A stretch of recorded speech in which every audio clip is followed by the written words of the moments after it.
அன்பர்களே, யூடியூப் அன்பர்களே, இப்போ நாம் எங்கே இருக்கோம்னா திருச்சி மாவட்டத்தின் திருச்சி மாநகரின் நுழைவு வாயிலான நம்பர் 1 டோல்கேட் சமயபுரம் டோல்கேட் பகுதியில் இருக்கோம். இது ஒரு முக்கியமான சந்திப்பு, சாலை சந்திப்பு.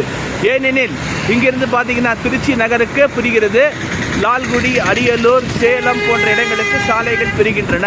இப்போ நம்ம பார்க்குறோம் இல்லையா, இந்த அம்புக்குறியிடப்பட்ட இந்த வழி இதுதான் உங்களுக்கு இந்த இடத்துல இருந்தால் உங்களுக்கு சாலைகள் பிரியும்.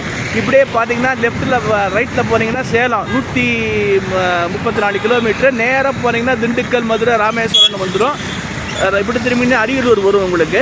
அது அம்புக்குறி போட்டிருக்கிறாங்க பார்த்தீங்கன்னா. இதுதான் ஒரு முக்கியமான ஒரு சாலை சந்திப்பு. எனவே வாகன ஓட்டிகளே நம்ம திருச்சியோடு நுழையும் போது இந்த இதை கட்டாயம் பாருங்கள். அதுக்கேற்ற மாதிரி உங்களுடைய பயணத்தை எங்கெங்கே போகணுங்கிறத காற்று அதிகமாக உங்களுடைய பயணத்தை திட்டமிட்டு கொடுங்கள். இதை நான் ஏன் அனுப்புகிறேன்னா, இது எனக்கு உங்களுக்கு யூஸ்ஃபுல்லாக இருக்கும். ஏன்னா வாகனங்கள் ரொம்ப சிரமப்படுறாங்க, எப்படி போகிறது என்ன போகிறதுன்னு. எனவே தான் இந்த யூடியூப் நான் யூடியூப்பில் இந்த பதிவிடுறேன். தயவுசெய்து இந்த வீடியோ பாருங்கள், பார்த்து உங்களுக்கு கருத்துக்களையும் பின்னூட்டங்களையும் பதிவிடுங்கள். பாதுகாப்பான சுகமான பயணத்தை மேற்கொள்ளுங்கள் என கூறிக்கொண்டு இந்த உரையை முடித்துக் கொள்கிறேன். நன்றி, வணக்கம். விஜயகுமார். ஜாய் ஹிந்த்.